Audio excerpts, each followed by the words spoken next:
Welcome to Football Scientific. I am the professor of football, Aaron Sauter. I am here to talk about Week 8 of the NFL. We had an exciting weekend of games. We have some new power rankings for the AFC and the NFC. We have some transactions for the CFL, the UFL, and the IFL. I am joined today by my guest host, Tyler the Tiger. Tyler the Tiger here. Tyler to talk about NFL football and the power rankings and everything else. We're going to dig into it and really do a great job talking about football from this last weekend. That's right. We're going to talk about football. We're going to go over the NFL, CFL, and IFL and UFL signings, right? That's what I heard at the programming meeting. I heard that. Yep. I didn't fall asleep this time. I feel pretty good. Yeah, I think that's what's going down. It's going down. Let's break it down. Let's break it down. Remember, I'm a writer for Last Word on Sports, cover the Buffalo Bills, CFLNewsHub.com, the Hamilton Tirecats is my team I cover, and UFLNewsHub.com, and soon to be back with football analysis as of tonight, kind of working out a deal with it to go back to football analysis. We'll see. Covering the entire NFL. Okay, working my up the ladder, writing-wise, okay? Let's see if we can do it with Football Scientific and blow this thing up. All right, so first, we're going to go over the outcomes of the Week 8 games in the NFL. First, we got the Thursday night game, Minnesota Vikings at LA Chargers. Pretty much an underwhelming game for Minnesota against the Chargers. Quarterback Carson Wentz came in for Minnesota, went 15 for 27, 144 yards, 1 touchdown, 1 interception. He got injured in the game. He's out for this week coming up. Running back Aaron Jones for the Vikings had 5 runs for 15 yards. That's not real good, y'all. Wide receiver Jordan Addison had 3 catches for 23 yards and a touchdown. Okay. When he's your breakout receiver, that's probably not a good sign because he hasn't had a lot of activity this week. All right, this season so far. Vikings defense did get 2 sacks. LA Chargers came out. Quarterback Justin Herbert threw for 18 completions, 25 attempts, 227 rushing yards, 3 touchdowns, and 1 interception. Running back Kamani Vidal. They dug down to Kamani Vidal. Okay, no one's heard of that guy, but he came in at 23 carries for 119 yards. That's a solid game, man. 1 touchdown with no fumbles. Wide receiver Lab McConkey had 6 catches, 88 yards, and a touchdown. Overall, Chargers also had 5 sacks on defense. Chargers win this game 37-10. It wasn't very competitive, y'all. It started off hot with Minnesota making some plays. They got intercepted for a touchdown, but then they fizzled out pretty quickly. Worst game of the weekend, New York Jets, Cincinnati Bengals. Quarterback Justin Fields went 21 for 32, 244 passing yards, 1 touchdown, no interceptions. That's a solid game for Justin Fields. Running back Breece Hall, 18 carries, 133 yards, 2 touchdowns, no fumbles. Wide receiver Tyler Johnson, not Garrett Wilson, had 3 catches, 64 yards, 1 touchdown, and they had 1 sack on defense. Cincinnati Bengals, Joe Flacco went 21 for 34, 323 passing yards, 2 touchdowns, 0 interceptions. Running back Samaje Perine had 9 carries for 94 yards, 1 touchdown, 0 interceptions. That's a big game for him. Wide receiver T. Higgins had 1 catch for 44 yards, 1 touchdown. Pretty much not worth the money they paid that guy, okay? All right. New York Jets were losing the entire game. They were losing there. At one time, the Bengals were up big. And guess what happens? At the very end, Bengals lose 39-38. Come on. Jets get their first win of the season. Bengals lose. So sad. Buffalo Bills at Carolina Panthers. Buffalo trying to bounce back from the 2-game losing streak going into a bye week. They're undefeated coming out of bye weeks with Sean McDermott as their head coach. Here's how it went down in Carolina. Quarterback Josh Allen threw 12 completions on 19 attempts, 163 yards, 1 touchdown, 0 interceptions. Not a huge game for him, man. That's because James Cook had a huge game. James Cook at running back for the Bills, 19 carries, 216 yards, and 2 touchdowns. Boom. Amazingly good. He's only one of 3 backs for the Buffalo Bills to ever surpass 200 yards and 2 touchdowns in the same game. O.J. Simpson and some other guy. Not Thurman Thomas. I would have remembered his name. Wide receiver Khalil Shakir had 6 catches, 88 yards, 1 touchdown. Keon Coleman wasn't to be heard from anywhere. Quarterback Andy Dalton. We all remember Andy Dalton from the Bengals days. 16 for 24, 175 yards, 0 touchdowns, 1 interception. Yep, that's Andy Dalton. Running back Rico Dowdell, 8 runs for 54 yards, 0 touchdowns, 0 fumbles. Wide receiver Tet McMillan, 7 catches, 99 yards, and 0 touchdowns. Okay, and what happened in this game? Buffalo had 7 sacks on Andy Dalton. Carolina had 2. Buffalo wins in Carolina 40-9 to bounce back after losing 2 games in a row heading into a bye week. Okay, Buffalo is back. Are they? They play Kansas City next week. We'll find out if they're back for real next week. San Francisco 49ers at Houston Texans. Basically, Texans had the best defense in the league against San Francisco 49ers, who are beat up.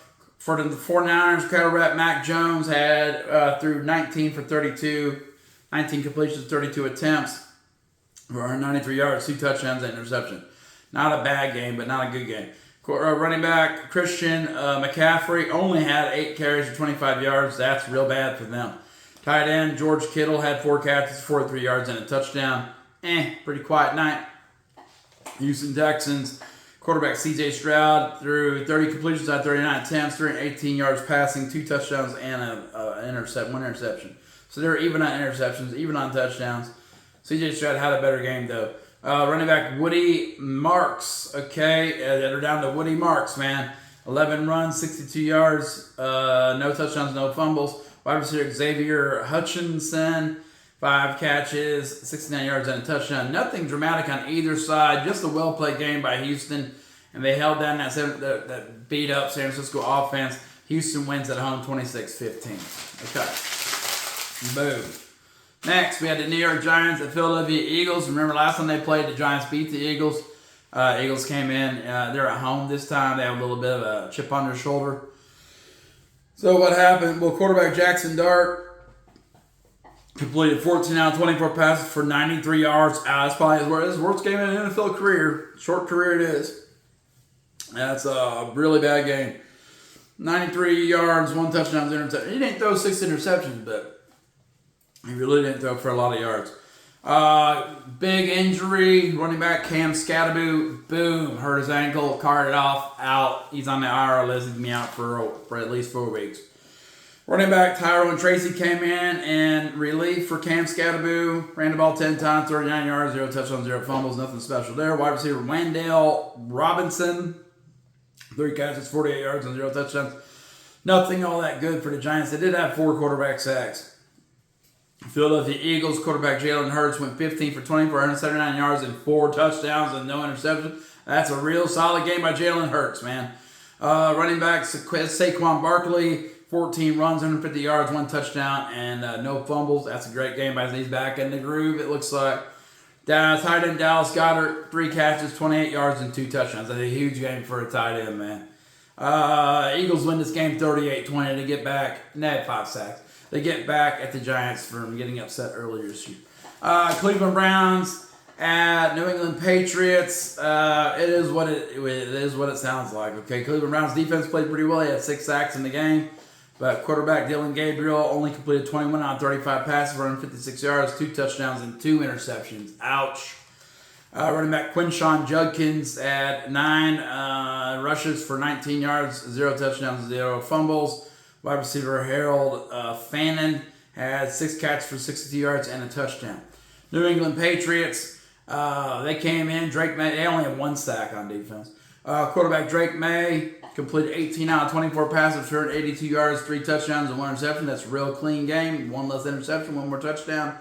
It's all looking good for the Patriots here. Running back Travion Henderson had 10 runs for 75 yards, 1 touchdown, or 0 touchdowns, 1 fumble. Back to fumbling. Wide receiver Keyshawn Booty or whatever. He had 3 catches, 75 yards, and a touchdown. This is, guys coming in playing. This is a role player. That's what works for Buffalo. That was the New England Patriots' old way of thinking. We'll just have some great role players, man. Vrabel's bringing that back. Okay, so who won this game? New England did 32-13. Okay.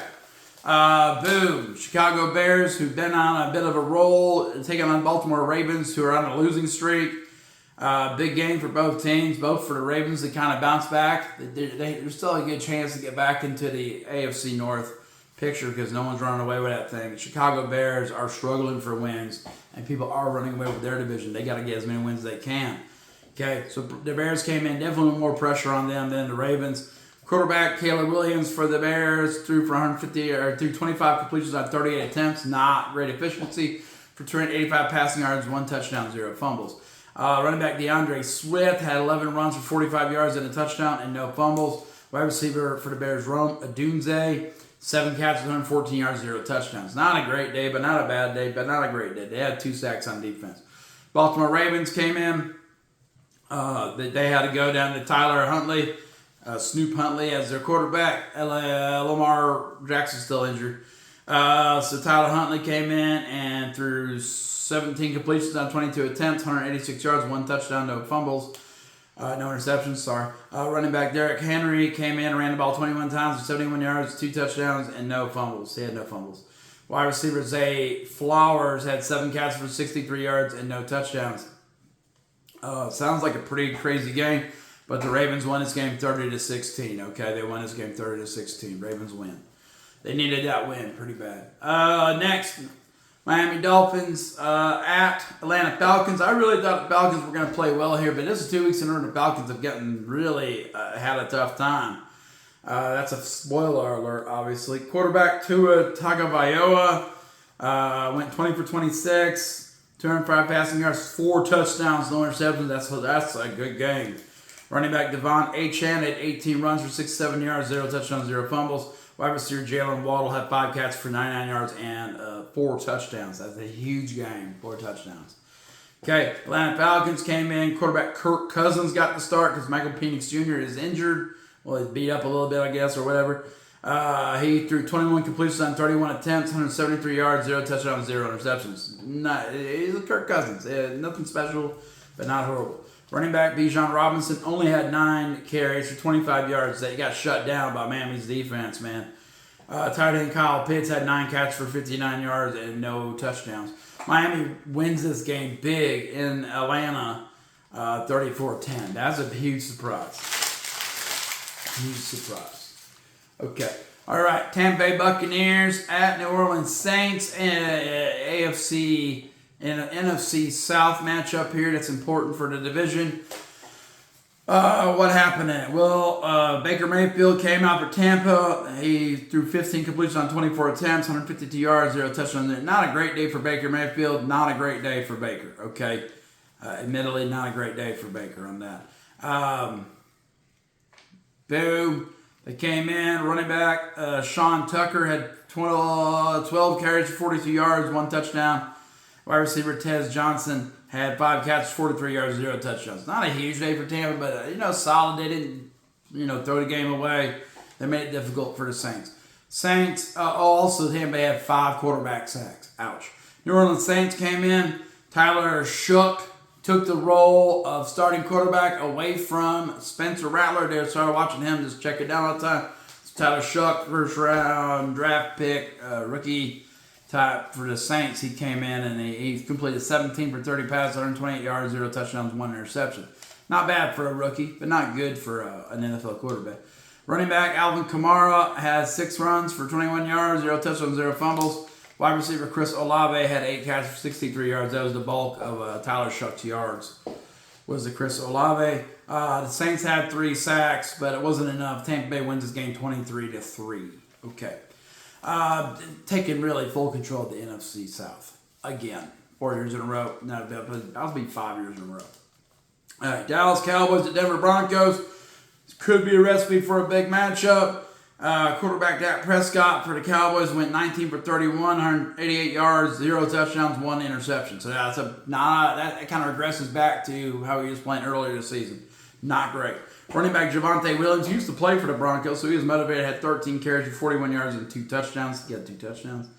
Wide receiver Jalen Tolbert had 2 catches, 47 yards for the Cowboys. Now, if you don't hear CeeDee Lamb's name for the Cowboys, that's probably a bad deal. And we don't hear CeeDee Lamb's name, so probably a bad deal. Denver came in. Quarterback Bo Nix threw 19 completions on 29 attempts for 247 yards, 4 touchdowns, and 1 interception. Running back J.K. Dobbins had 15 carries for 111 yards, 0 touchdowns, no fumbles. Wide receiver Troy Franklin came in, 6 catches, 89 yards, 2 touchdowns. And Denver wins this game, man. They win this game 44-24. Kind of running away. They got 2 sacks. Dallas didn't have any sacks. Okay. All right. We're almost down through this thing. Okay. Tennessee Titans at Indianapolis Colts. Expect to be a blowout. What do we get? Quarterback Cam Ward for the Titans threw 22 completions on 38 attempts for 259 yards, 1 touchdown, 1 interception. Running back Tyjae Spears had 9 carries for 51 yards. Wide receiver Shamir Dyke had 1 touchdown. 7 catches, 93 yards, 0 touchdowns. Sorry. Tyjae Spears had 1 touchdown. Okay, Indianapolis Colts. Oh, they had 3 sacks on defense, too. I mean, it's decent for the defense. Indianapolis Colts quarterback Daniel Jones completed 29 passes for 272 yards, 3 touchdowns, 0 interceptions. Running back Jonathan Taylor had 12 runs for 153 yards and 2 touchdowns. Wide receiver, what's his name? Michael Pittman had 8 catches for 95 yards and a touchdown. Colts win this thing going away. They got 4 quarterback sacks. They win 38-14. They're looking like the best in the AFC right now, but it's only halfway through the season, man. Green Bay Packers at Pittsburgh Steelers, a big game on a Sunday night. Would have been bigger had the Bengals beaten the Jets, then this game would have put them tied for first place. That's a huge loss to the dang Jets, man.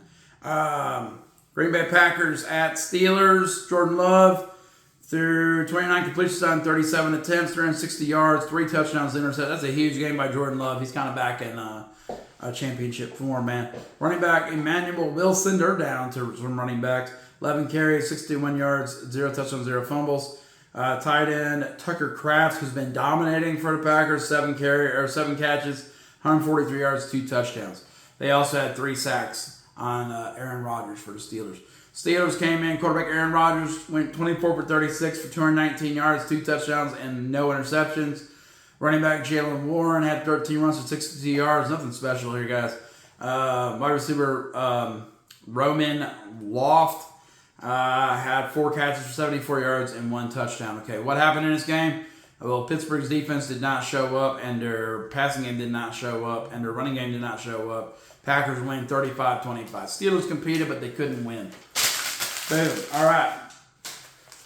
Next, Bengals are still only 1 game out of first place, man. All right, here we go. Washington Commanders at Kansas City Chiefs. Okay, I thought the Commanders were going to come out and then lay down the law and play pretty well, but spoiler alert, they didn't. Quarterback Marcus Mariota completed 21 out of 30 passes, returned 13 yards, 1 touchdown, and 2 interceptions. Running back Bill Jacory Krosky Merritt had 9 carries for 25 yards, 0 touchdowns. Wide receiver Terry McLaurin had 3 catches, 54 yards, and 1 touchdown in his return game. Kansas City Chiefs, Patrick Mahomes had completed 25 out of 34 passes for 299 yards, 3 touchdowns, and 2 interceptions. Running back Kareem Hunt had 9 carries for 40 yards and a touchdown. Wide receiver Rashee Rice, 9 catches, 93 yards, and a touchdown. Okay, all right. Who wins that game? Kansas City wins the game 28-7. Domination. Okay, on the way, there were some injuries and some other updates on rosters. New England Patriots made a bunch of moves today. They extended cornerback, punt returner Marcus Jones for 3 years for $36 million. So he's been playing well to get rewarded mid-season. That's pretty good. They did trade defensive end Keon White to the 49ers, and they traded safety Kyle Duggar to the Steelers, picking up a lot of draft capital is what they're doing, building up for the 2026 draft. And they might be a AFC East champion if Buffalo can't, find a way to beat them next time they face each other. And they got to get together. New York Giants officially placed running back Cam Scatterby on the injured reserve list. He's out at least 4 weeks. Tryouts. Several players got tryouts. Tight end Mercedes Lewis got a tryout with the Denver Broncos. Wide receiver Deontay Johnson got a tryout with the Giants. Quarterback Jaron Hall got a workout with the Giants prior with Deontay Johnson. And then safety Von Bell, formerly of the Bengals, got to work out with the Steelers. So hopefully he doesn't go to the Steelers, man. I like Von Bell. San Francisco 49ers, they signed former Eagles first round pick Andre Dillon to the practice roster. They released offensive line Brandon Parker from their practice roster. Buffalo Bills signed defensive tackle Jordan Phillips from their practice roster. It's just from the practice roster, active roster. That's why I didn't write an article about it. He just got called up from the practice roster. I did write an article last night about their depth issues that take defensive tackle for the Buffalo Bills. So read that when you get a chance. I kind of went into detail about the depth issues for them. Boom. They did sign defensive tackle Jordan Phillips to their active roster. They did move up safety Jordan Poyer to their active roster once again. And they did place defensive tackle Ed Oliver on the injured reserve list due to his torn bicep. Okay? All right. And then finally, Washington Commanders quarterback Jaden Daniels is going to return to action tomorrow. I guess he's back to being healthy. I saw... I almost kicked the table over. Look at that. I saw Jaden Daniels is back to, back to form. I saw he's back to a healthy rating on my fantasy thing. He's my fantasy quarterback for one of my teams, so I hope to see him back. I bet Washington's happy to see him back too. All right. So with those outcomes in mind, and the AFC after Week 8, here's our power rankings for the AFC. First, number 1, we got the Indianapolis Colts who are 7-1. Number 2, we got the New England Patriots, who are 6-2. Hate to see them that high up on the list. Number 3, Denver Broncos are 6-2. Number 4, Kansas City Chiefs are 5-3. Number 5, Buffalo Bills are 5-2. Number 6, Los Angeles Chargers are 5-3. Number 7, Houston Texans are 3-4. And that would really be your playoff teams, other than an AFC North team. Okay, so the AFC North is lagging behind, man. We got no one right now in the playoff picture as the top 7 teams. Number 7 is the Houston Texans. They're 3-4, best defense in the league though. Number 8 is Jacksonville Jaguars. They're 4-3. They didn't play this week, and it's kind of lost the energy for them. Number 9, Cincinnati Bengals have beaten some good teams, and they lost to the dang Jets. They're number 9. They're right there, one game behind the Steelers. We would have been tied for first place had they beat the Jets, which they beat them the entire game until the last quarter. I don't know. Classic Cincinnati Bengals torture for fans. Number 10, Pittsburgh Steelers went 4-3. They lost again. They've lost 3 in a row, so they're in trouble, man. They're starting to spiral. Number 11, Baltimore Ravens got a win. They're 2-5. They're number 11. Number 12, Miami Dolphins got a win. They blew out the Falcons. They did way better than I thought they'd do. They're 2-6. They're number 12. Las Vegas Raiders 2-5. 2-5 Las Vegas Raiders. And, they're number 13. They're number 14. Boom. Cleveland Browns. We have Cleveland Browns at number 13. 2-6. Las Vegas Raiders 2-5. These teams are not good. Number 15, New York Jets got out of the basement. They're 1-7, and they surpassed Tennessee Titans, who are 1-7 as well. All right, so that's our AFC rankings. We'll do a short on that here in a little bit. Okay, next, NFC power rankings after Week 8. Number 1, Philadelphia Eagles are 6-2. Number 2, Green Bay Packers are 5-1-1. Number 3, Tampa Bay Buccaneers are 6-2. Number 4, Detroit Lions are 5-2. Number 5, LA Rams are 5-2. Number 6, Seattle Seahawks are 5-2. Number 7, San Francisco 49ers are 5-3. It's going to be a great race in these divisions, man, especially in the West and the North. Okay. Number 8, Chicago Bears are 4-3. They should not have lost to the Ravens, but they did. Number 9, Carolina Panthers, they're 4-4, and they got blown out, man. They're blown out. Number 10, Dallas Cowboys are 3-4-1. Just when you think they're starting to turn it up, they get beat. So, that's bad. By Denver, decisively by 20 points. Number 11, Washington Commanders are 3-5. They're trying to get healthy. They're so beat up. If they survive this, then they'll be in pretty good shape. They'll have a chance to get a playoff spot. Number 12, the Atlanta Falcons are 3-4. I can't believe they lost to the Niners, first of all, who are all beat up, and then the Miami Dolphins. That's just embarrassing. Especially at home, man. Especially at home. Number 13, Minnesota Vikings are 3-4. Number 14, New York Giants are 2-6. Number 15, Arizona Cardinals are 2-5. Number 16, New Orleans Saints are 1-7. Okay. So that's our power rankings in the NFL. We're going to do a quick short on both of those. In the CFL, Montreal Alouettes, who played the Winnipeg Blue Bombers this weekend in the first round of the East Division semifinals. They add American linebacker K.D. Davis to their practice roster. Calgary Stampeders moved national wide receiver Bashan Genesis to their practice roster. BC Lions move American linebacker Jeremy Lewis to their practice roster. Okay? All right. In the IFL, Vegas Nighthawks are rebuilding their roster to kind of go for another run for national championship. They signed offensive lineman Christian Coulter. They signed running back Josh Tomas, who played for the Bay Area Panthers last year. He's pretty good. And then they signed kicker Gabriel Ruby, and then the Iowa Barnstormers kicker the last 4 seasons. He's pretty good too. UFL, Houston Gamblers, they signed tight end Cameron McDonald, so they're building up, and they're back to being the Gamblers, so that's pretty fun. All right, so a few things to watch out for. Check out Last Word on Sports. This may be my last week doing Last Word on Sports, so I'm now going to be returning to football analysis, and you want me writing much bigger articles about the NFL as a whole rather than for a specific team. Which kind of fits the most football scientific, honestly. I'll also write for CFLNewsHub.com. I'll be writing about the Hamilton Tiger Cats at the end of the week. Maybe who do we want to have win against Winnipeg and Montreal? Definitely Montreal. Spoiler alert. And then UFLNewsHub.com. Always writing about the UFL and covering the Orlando Storm. Should be a pretty fun time in the league coming in 2026. It's quiet right now, though. Remember, if this is Football Scientific, the portal is now going to be closed.